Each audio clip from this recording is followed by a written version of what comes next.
Last time we added vectors by drawing little sketches and hooking them up head to tail and getting a kind of a qualitative idea of what the result of adding vectors was. Well, today we're going to add them mathematically. So you're going to get an exact mathematical answer. Well, not exact, but really good analytical answer when you add vectors. So let's take a look at a vector, and I'm just going to call this vector A.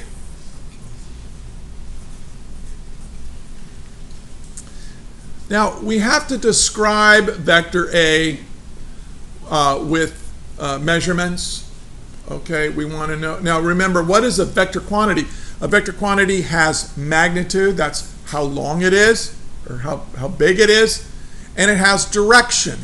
So we have to define what we mean by magnitude and direction.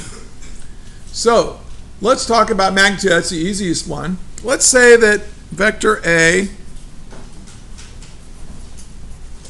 is equal to 3 meters long. So in other words, 1 meter, 2 meters, 3 meters long. This could be a displacement vector.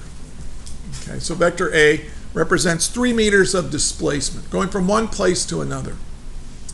But in what direction? We're now in 2D, right? I mean, before we were either going back and forth on the x-axis or the y-axis, but now look at this. It's at an angle to the x and y-axis. So here's how we have to do this. We're going to call this the horizontal axis. This is going to be the x-axis, and this is going to be the y-axis. I didn't draw that very well.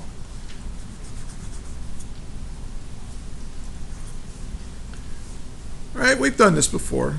And by the way, most of what I'm going to be doing here is review. You've done this before in your math classes. Well, we have to define the direction of it from, like time you make a measurement, you have to have a standard place you're measuring from. And we're going to measure from the positive x-axis. We're going to rotate around like that. And we're going to call that angle theta. So let's say that theta is 30 degrees. Okay. So this describes vector A. It's 3 meters in magnitude, and its direction is 30 degrees from the positive x direction. Does anybody know what this kind of system for describing where something is like that, what is this called? It's something blank coordinates.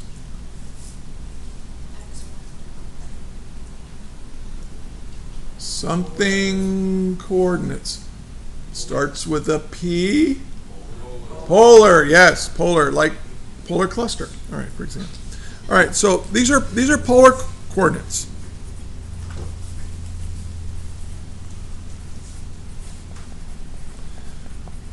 Polar coordinates describe a vector by giving a magnitude and a direction. Okay, a magnitude and direction. And so this is just how big it is. And you're going to have units with that. Meters, if you're dealing with position or displacement. We also deal with velocities, accelerations. The next vector quantity we're going to deal with is force. So you always have to have the units. Now this is the direction, and we're going to, in polar coordinates, we always measure the angle from the positive x-axis, rotating in a counterclockwise direction. Okay, that's how we define a polar coordinate. But there's another way of describing vector A.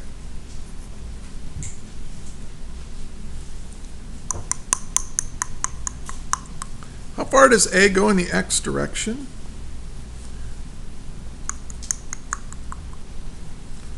And how far does A go in the y direction? Now these, how far it goes in the, have you ever played Battleship? Like you go B7. Okay, that's a coordinate. That's a rectangular coordinate system.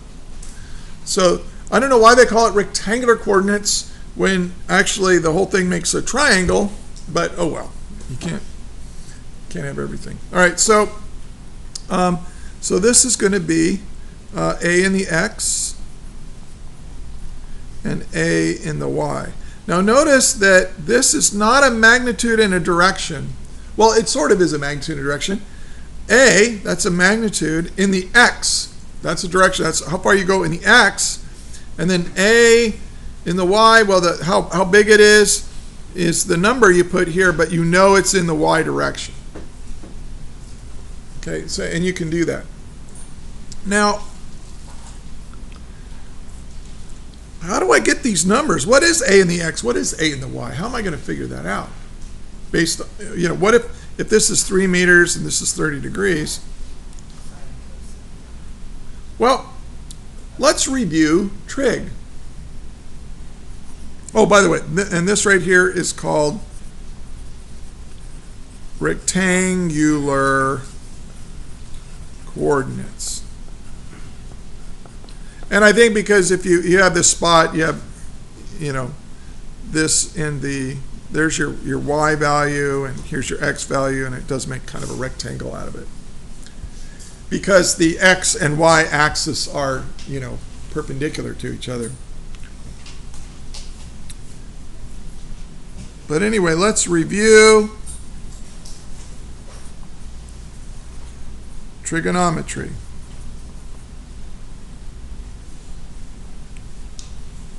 Did I spell trigonometry right?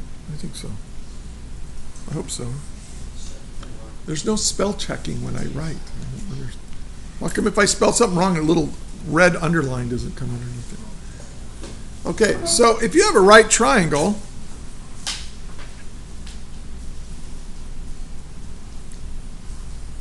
okay, we have these relationships that we understand between the angles and the lengths of the legs and the hypotenuse, right? This is called, this leg right here, it's called the hypotenuse. We'll call this the angle.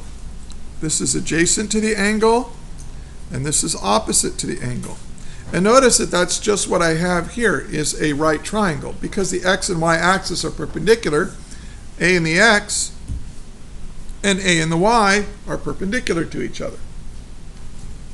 So this is right triangle mathematics. Now, what we know is this. If I'm going to go ahead and call this A and put an arrow on it. And I'm going to call this A in the x and put an arrow on it. And then plus A in the y and put an arrow on it. So notice that this is a vector. AX is a vector, but it's a component or a part of the A vector. And AY is the Y component of that vector. But it's a right triangle. And so if I know the angle and I know the hypotenuse, I can figure out what A and the Y and A and the X are. Because there's this ratio called cosine theta. Cosine theta, by definition, is the adjacent leg over the hypotenuse. You remember that? From your math classes? Give me a thumbs up if you remember how to do that. Okay? Good. Gavin, not so much? Okay. So this is the cosine of this angle is defined to be the ratio of AX and AY.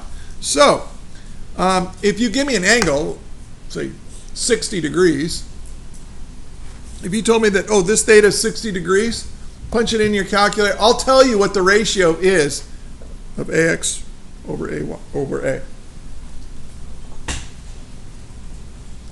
Now, so that's kind of an operator. It says, if you give me this, I'll give you this ratio.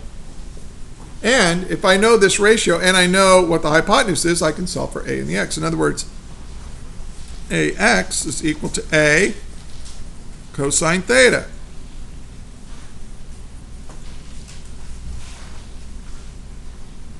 Is that clear? You okay? Okay. Now, sine theta, what was the definition of sine theta? Yeah, it's the opposite. And in this case, the opposite from this angle is AY. And the hypotenuse, again, is A.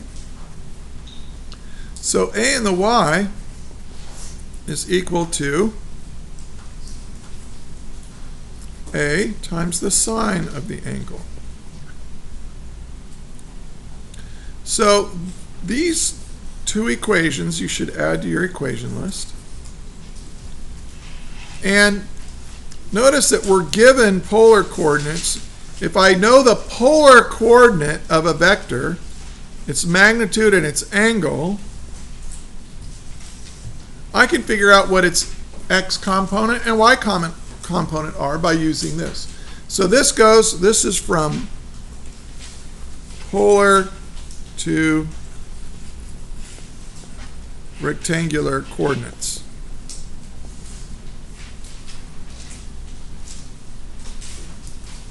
All right, and we're going to use these a lot. So let's do that for this. So AX is equal to A. We said A is 3 meters times the cosine of 30 degrees. So this means, from our understanding of mathematics and so on, 3 times the cosine of 30 degrees. Make sure your calculator is in degrees. If you are in advanced math analysis or some class like that, or calculus, you might be in radians. So make sure you convert it to you change your calculator to degrees. If you don't know how to do that, make sure you learn how. And so you get 2.59, or actually 2.60. Round off. You know, don't write out 11 digits here, just because your calculator will. Now, what is AY? AY is 3 meters times the sine of 30 degrees. And so you plug that 3 times the sine of 30 equals 1.50. Now this makes sense.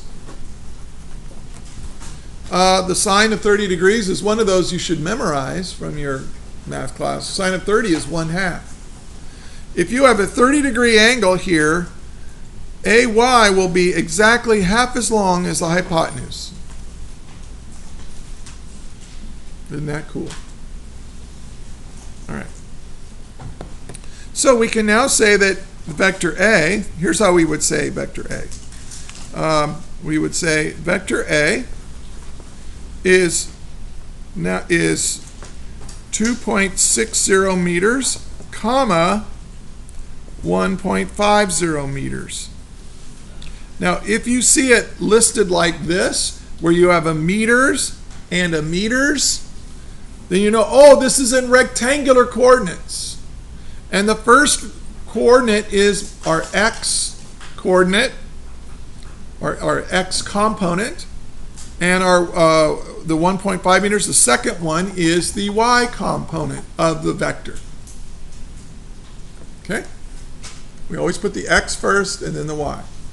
And I think you've done this in math, right? You know, like when you did ordered pairs and all that kind of stuff. You know, it's by convention. We all just agreed, put the x one first and the y one second. And then there is a z, and we will put that one third. But we don't deal with that. So you can say also vector A is equal to 3 meters at 30 degrees. Both of these are perfectly good ways of stating the vector. This tells you everything you need to know about the vector. Both of them do. This is in rectangular coordinates. This is in polar coordinates. And both of them are perfectly good. So if I give you a vector in polar coordinates, you could figure out what the rectangular coordinates are by using cosine and sine. What if we want to go the other way, though? What if I gave you the rectangular coordinates and you want to find the polar coordinates? Well, let's just keep going with the same example we've been using here. Let's say I said vector A was equal to 2.60 meters and 1.50 meters. So let's draw it. Let's draw vector A. Let's pretend that we didn't even know what the polar coordinates are.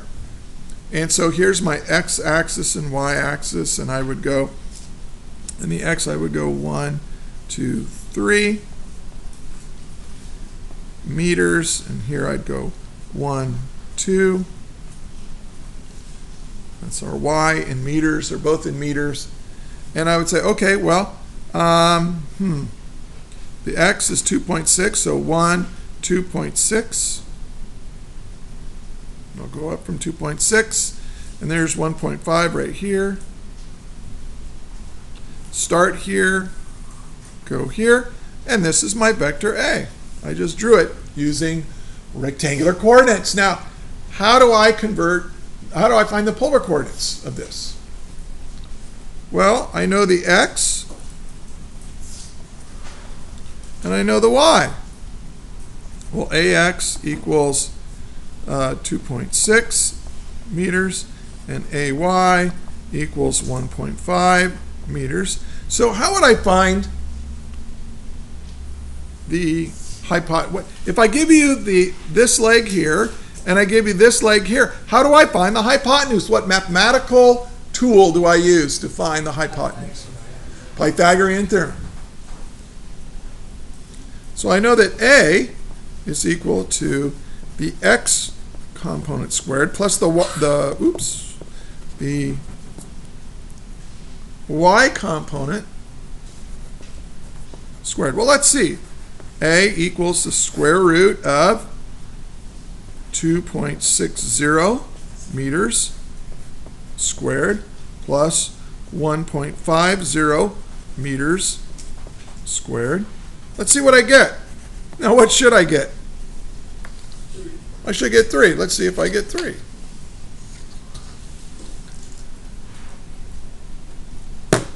Well, I'm going to take the square root of 2.6 squared plus 1.5 squared, close parentheses, equals, I get 3.0016666204 meters. Is this wrong? No, what's all this? Round off error.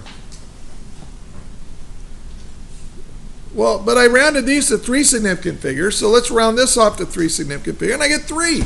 I get the right answer. I'm okay. So we can just go. Now, we know what angle we should get, right? What's the angle of this? Well, we started off with 30 degrees. So let's see if we get 30. Now, how do I get the angle if I know the x and y legs of a right triangle like that? No, that's good.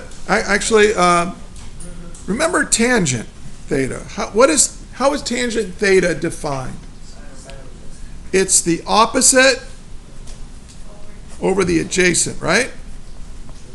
But in this case, the opposite is AY, and the adjacent is AX. So if you give me the angle, like say 30 degrees, if I say the tangent of 30 degrees, that'll tell me what this ratio has to be.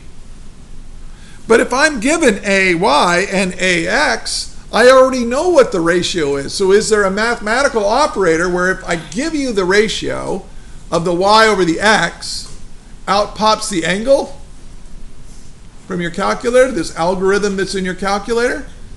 Heck yeah, it's called arctangent, also known as inverse tangent. Have you heard of it called inverse tangent? That's how I was taught. I was taught we call it inverse tangent. And if you want to call it arctangent, I'll know what you're talking about, and it's right. So, so we can say, well, the angle is equal to the, they use this little symbol to the negative. It's not a 1 over tangent. It's just a little symbol that means we're taking it's the inverse operation of the tangent of the angle. And we're going to put in AY over AX. And that, let's see what we get. Inverse tangent of the opposite over the adjacent. The opposite is 1.50 meters. The adjacent was, what did we say, 2.6? So here's my ratio of the opposite over the adjacent. So let's take that ratio, 1.5 divided by 2.6 equals, and I get 0.576 and blah, blah, blah.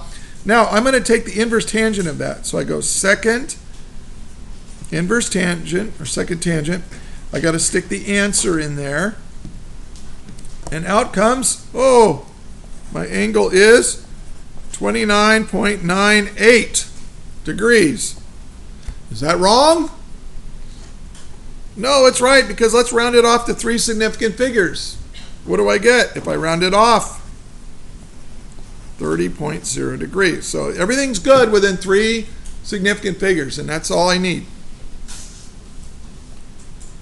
So I now have these equations here if I want to go from polar to rectangular, but now I have equations if I want to go from rectangular to polar. So let's write those down. Rectangular to polar. Well, if I want A, I take the square root of A, the x component squared, plus the y component squared. And then I'm going to get the angle, right, because this is A and the angle is polar coordinates. I have to take the inverse tangent of AY over AX. Problem though. I'm just going to add this on here and then I'll show you why in a minute. I'm going to say plus 180 degrees if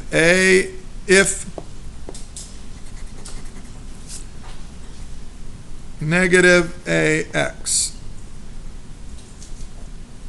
If your x component is negative, when you plug the AY and AX in there, you're going to get, you're going to have to add 180 degrees to your answer to get proper polar coordinates.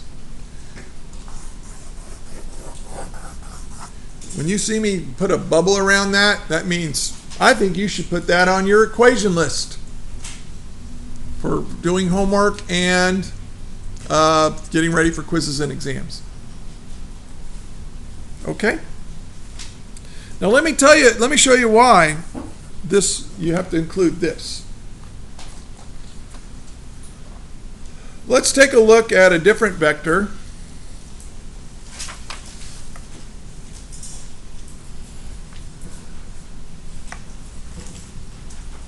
Let's draw an XY axis system. Here's X and here's Y. Here's the XY plane, right? Do you remember how we called them quadrants? We divided up into quadrants. Do you remember the quadrants? Quadrant 1, and for some reason we use Roman numerals. Those math teachers, I don't know why they do stuff like that. But 1, 2, 3, 4. You remember that? Now, what if I have let's just use that same vector A, and I give you rectangular coordinates. So here's our vector A, and here's A in the x. Is AX is 2.6 meters, and AY is 1.5 meters. And this works for, anything. Let me zoom in, because I made this drawing too small. Okay. Whoops. Let's figure out what the angle is. Theta equals the inverse tangent of AY over AX.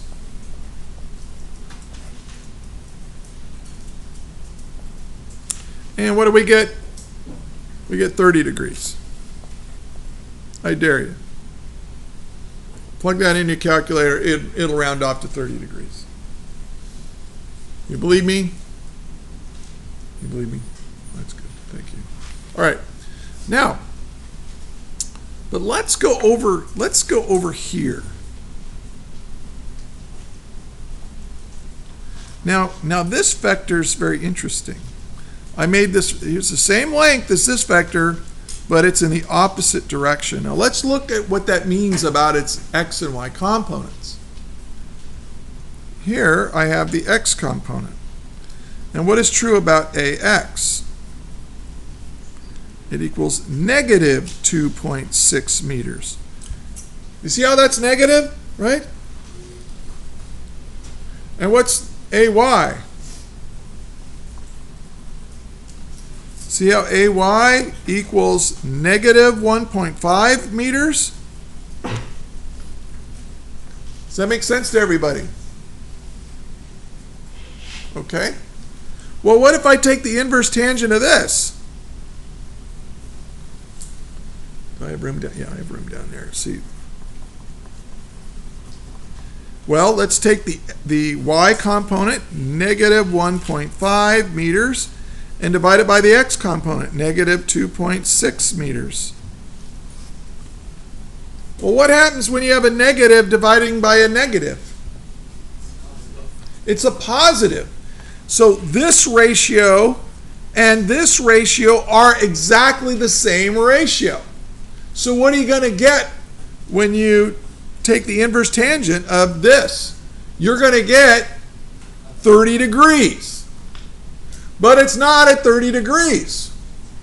This is at 30 degrees. Where is it at? It's at 30 degrees plus 180 degrees more. So we have to add 180 degrees to it.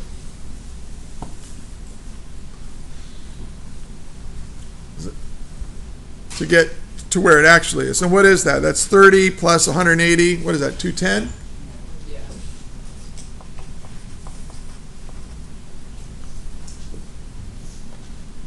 What if vector A was down here?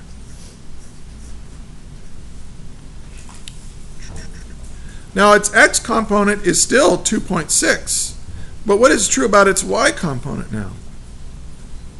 It's down. It's negative 1.5. So when I do the inverse tangent here of the y value, over the x value, but the x value is positive. And so now, when I plug this in, I get the inverse tangent of negative 1.5 divided by positive 2.6. Try it. You're going to get the same answer, except now the angle is negative. Try it with your calculator. You're going to get negative 30 degrees. What does the negative mean? In polar coordinates, a negative angle is when you rotate clockwise down from the positive x-axis. And that's perfectly okay. You can say that the angle is negative 30 degrees, or what if you had to go all the way around? That'd be 330 degrees, positive 300. These are called coterminal angles. Remember coterminal angles? Okay. I'll accept either answer here as being correct. Now, let's go into the third quadrant. What if I took A and I went up here? Well, now its x component is negative 2.6, but its y component is positive 1.5. So if I take the inverse tangent of that,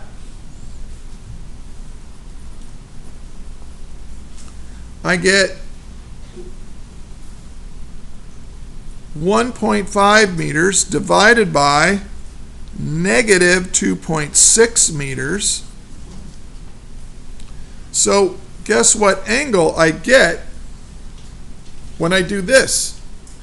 I get negative 30 degrees. Is that correct? Is this vector at negative 30 degrees compared to the x-axis? No. In fact, we're as wrong as possible. This is negative 30 degrees down here. What do we have to do to this negative 30 to get over here? We have to add 180 degrees to it to get to where we actually are. So we have to add 180 degrees to this to get our actual angle is 150 degrees. That's where we really are. So when do we have to add 180 degrees to our answer when we use inverse tangent? In the second and third quadrant. Well, what's true about the second and third quadrant? X is negative. And that's why I said in our little equation here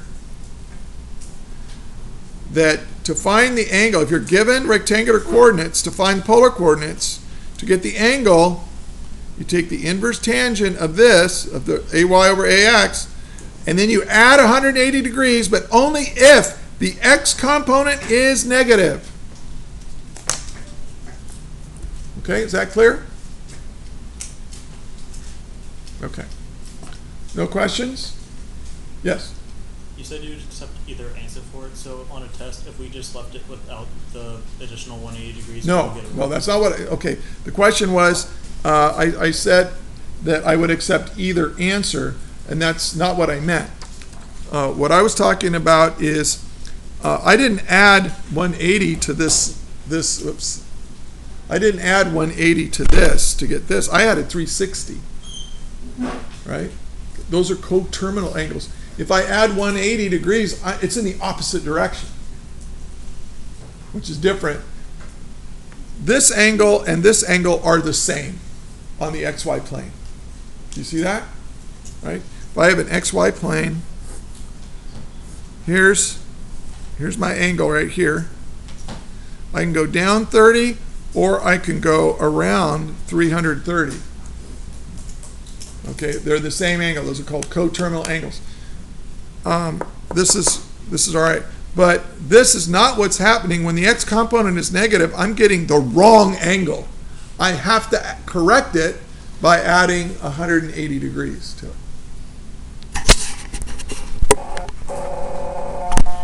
Okay, so that's what's going on with this. So we started here. We defined what polar coordinates are, what rectangular coordinates are, how to go from polar to rectangular, how to go from rectangular to polar. Now we have what we need to add vectors together.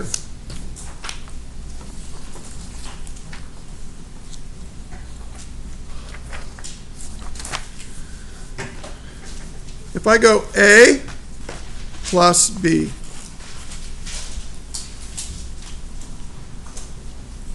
let's say A is 30 degrees, 3 meters. Now let's add B to it.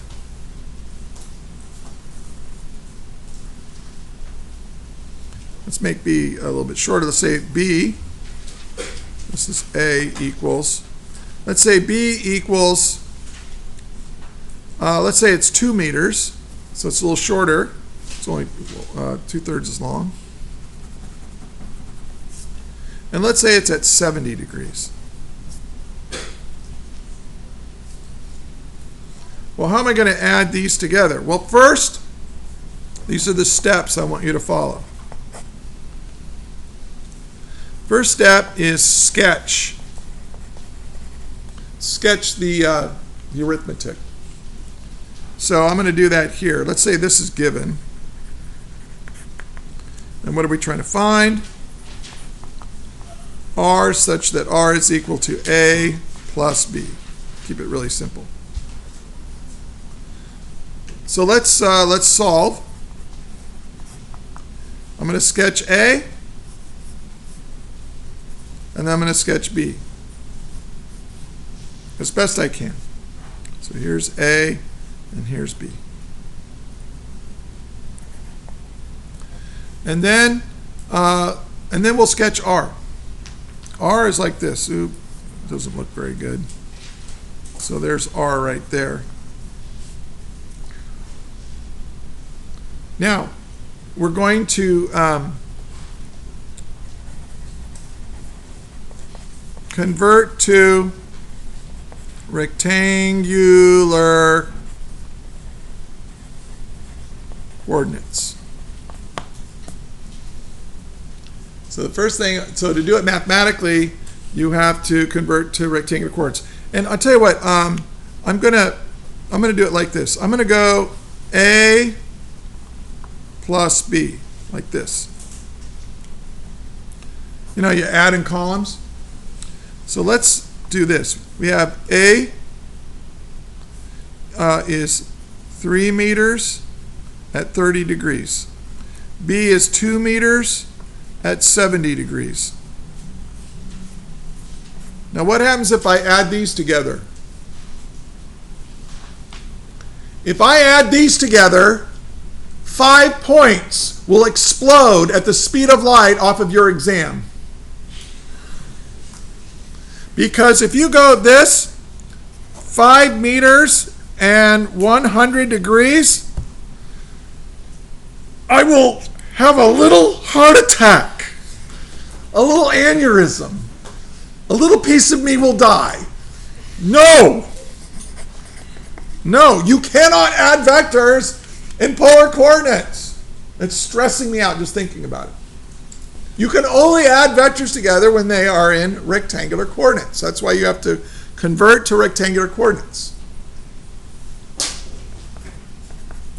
So how do I do that?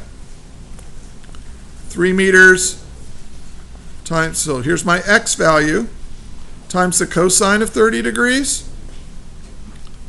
3 meters times the sine of 30 degrees. What about B? 2 meters times the cosine of 70 degrees. 2 meters times the sine of 70 degrees. Now you've converted them to rectangle. Now let's go ahead and rewrite this.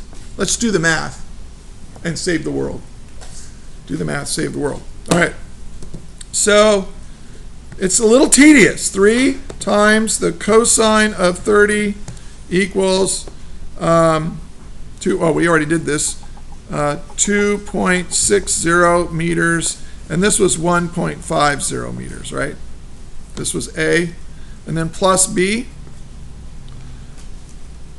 Well, let's go 2 times the cosine of 70 equals, I get 0.68 meters, and then 2 times the sine of 70 degrees, and I get 1.88 when I round off.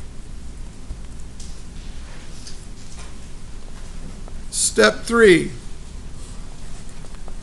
add x components. Add y components. Okay, so this is A, and this is B. Now we're going to add the x. Now we can add them. We can add them together. 8, 13, so that's 3.38. Is that right? And then this is 8, 12, and that's going to be 3.28 meters, meters. And this is my resultant vector in rectangular coordinates. Now, step 4, convert to polar. So you take your answer and convert it to polar coordinates. Now that's if I ask you to. So how do I do that? Well, r equals the x component squared plus the y component squared. X component squared plus y component squared. Take the square root. That's Pythagorean theorem. So 3.28 squared plus 3.38 squared equals, and then take the square root of that, and you get 4.71. The angle is the inverse tangent of the y component over the x component. So we're going to get very close to 45 degrees here. Do I need to add 180? No, the x component is positive. So we're in the first, and the y component, so we're in the first quadrant, no problem. So 3.38 divided by 3.28 equals 1.03. And then I'm going to take the inverse tangent of that answer, and I get 45.9 degrees. So I can say vector r is 4.71 meters at 45.9 degrees. Now let's look at our sketch. Here's what I did. If you take A and you say, well, here's A in the x, right? And here's A in the y. Here's B in the x. Here's B in the y. Well, if I go A in the x plus B in the x, I get R in the x. And if I take A in the y plus B in the y, I get R in the y. So that's all I'm doing over here mathematically. And now I have R in the x, R in the y. I've got a right triangle. Boom, I can solve. It's kind of tedious. There's a lot of arithmetic to do. And by the way, step 4 here. Step 4 is if I ask you to put the answer in polar coordinates. Last thing. If you want A minus B, well, that's equal to, well, then what you do is you just subtract. You subtract the rectangular coordinates instead of add them. If you have like A minus 2B, which is really a complicated one, you take B in rectangular coordinates and you double them. You double the x component, you double the y component, and now you can add, then you subtract them from the x and y components of vector A. So it works, this process works for any kind of problem. And if they give you 3 vectors, convert all 3 of them to rectangular coordinates, and then do whatever it asks to those coordinates. But you do the x stuff and the y stuff separately, and then you'll get your r in the x, r in the y, and you'll be able to convert to polar coordinates if they ask you to do that. Any questions? Okay, It is now time for you to practice all of this. That is all.